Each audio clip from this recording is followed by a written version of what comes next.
Hola, hoy les vamos a hablar sobre la historia del derecho civil colombiano presentado por Xiomara Andrade, Néstor Arenales, Valentina Bello, Daniela Borges, Angie Calderón, Laura Gutiérrez, Yulaine Herrera y Angie Tatiana Liz. Nosotros pertenecemos a la Universidad Colegio Mayor de Cundinamarca, a la Facultad de Derecho en la sede FUNSA. Nuestra docente es Claudia Patricia Salcedo, pertenecemos al segundo semestre Grupo A y nuestra asignatura es de Derecho Civil. La historia del derecho civil se divide en dos periodos. El primer periodo, que va desde el descubrimiento de América hasta la expedición del actual Código Civil de 1873.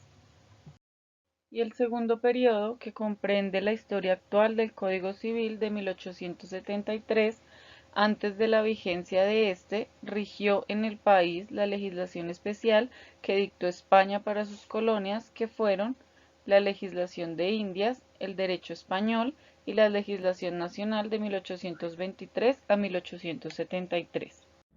En el primer periodo de la historia del derecho civil se inició con la legislación de Indias, con la era de la conquista y los descubrimientos de territorios americanos. Esta se implanta en nuevas colonias españolas y se aplica a un régimen de derecho castellano, que es una recopilación especial de lo que se conoce como la recopilación de las leyes de los reinos de Indias, conocido también como el derecho indiano. Esta está dotada de innumerables leyes divididas en 4 tomos. Y esta ley tuvo validez hasta el año 1810. Hasta ahí dejó de regir esa ley. El derecho español hasta el año de 1825, especialmente el castellano, tuvo un carácter de fuente subsidiaria. Aquí en este periodo aparecen las 7 partidas y la nueva recopilación de las 7 partidas. Esta como tal es considerada la principal obra jurídica española, por su carácter de técnica jurídica, por su doctrina de derecho romano. Esta está dividida en 7, de los cuales el 4, 5 y el 6 se refieren al derecho civil. La nueva recopilación fue publicada bajo el reino de Felipe II. Su objetivo fundamental era depurar y simplificar la antigua legislación, formada por 9 libros. El quinto trata del matrimonio, herencias y contratos. Más allá encontramos lo que es la legislación nacional. Fuera de la legislación de Indias y el derecho español, rigieron en la República las leyes expedidas por el Congreso desde 1825. En 1822, Francisco de Paula Santander crea una comisión legislativa para que elaborara proyectos de leyes teniendo en cuenta los códigos penales y civiles europeos y las leyes españolas. En 1829, Simón Bolívar ordena formar una comisión que redactara el Código Civil tomando como base el Código francés. En 1830 sucede la disolución de la Gran Colombia.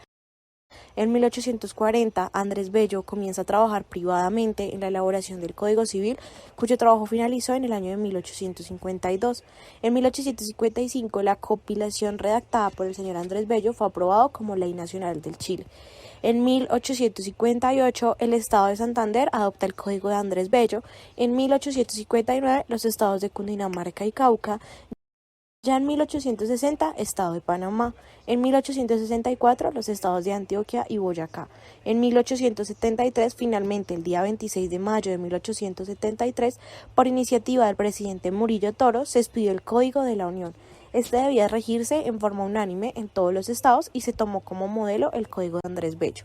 Muchos dicen que Andrés Bello hizo una recopilación exacta del Código de Napoleón, pero esta creencia era totalmente errónea. Andrés Bello se nutrió de 4 fuentes, a saber, para la elaboración del Código Civil. Estas son el Corpus Juris Civilis de Justiniano, este es el derecho romano puro, de él se tomó el matrimonio y los modelos de adquirir el dominio. Estaba después el derecho germano de Savigny, conocido como la doctrina pandextista, en donde se recogen los conceptos sobre el domicilio, el nacimiento, muerte presunta, la habilitación de edad. Después estaba el derecho español, que estaba consagrado las 7 partidas y la novísima recopilación. Después estaba el derecho francés, por último, que era el Código de Napoleón, donde se recogen los conceptos de contratos, obligaciones y las acciones reales. Estructura general del Código Civil colombiano. El Código Civil colombiano está dividido en 4 libros más un título preliminar, dentro del cual se incorporó el título tercero de la Constitución Nacional, referente a los derechos individuales y garantías sociales. Los libros contienen 107 títulos y arrojan un total de 2.684 artículos. Dentro del código encontraremos una división en libros, títulos, capítulos, artículos, incisos y numerales.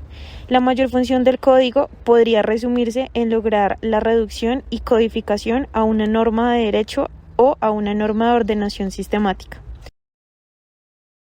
Nuestro Código Civil comienza en el artículo primero y termina en el 2545. También vemos el artículo preliminar del artículo primero al 72, que se refiere a interpretaciones de las leyes, definiciones de palabras de uso frecuente en el derecho. En la aplicación de una división se da de la siguiente manera.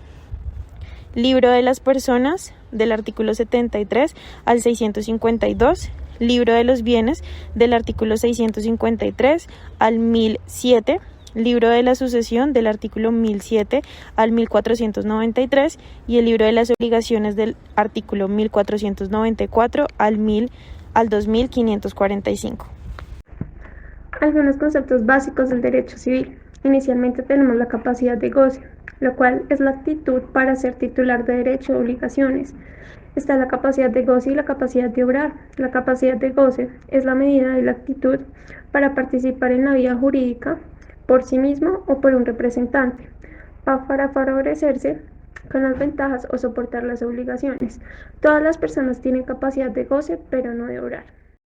En segundo lugar tenemos los bienes, lo cual es la cosa dentro del patrimonio de un sujeto de derecho con características económicas. Esto recibe este calificativo, los contratos. Es un acuerdo de voluntades de dos o más para crear o transmitir derechos y obligaciones de contenido patrimonial. El convenio es un acuerdo de voluntades de dos o más manifestando en forma externa para modificar, crear o exigir derechos y obligaciones. La persona. Está la persona natural o jurídica. Todo ente susceptible de tener derechos y obligaciones. Todo ente de ser susceptible de ser sujeto pasivo o activo en una relación jurídica.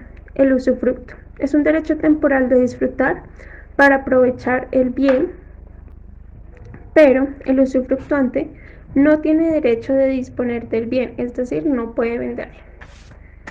Por otro lado tenemos el nombre, el cual es un derecho de la personalidad, como lo es la identidad, la cual se materializa por medio de la identificación legal y jurídica, que permite individualizar a las personas. Reformas al Código Civil colombiano.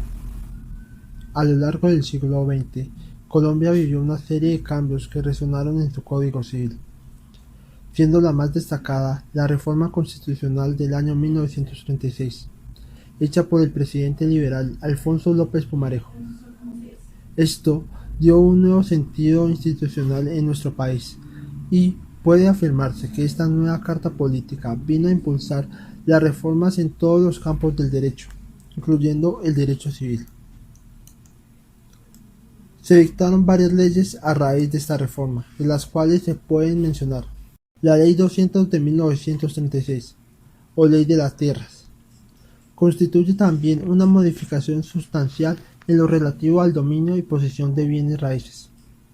Esta reforma cambia el concepto mismo de posesión de inmuebles y el sistema de pruebas del dominio. Asentó el principio de la relatividad de este derecho y la idea de aprovechamiento económico de la tierra como base de él. La Ley 45 de 1936, que vino a restaurar uno de los más antiguos tramos de nuestra arquitectura institucional.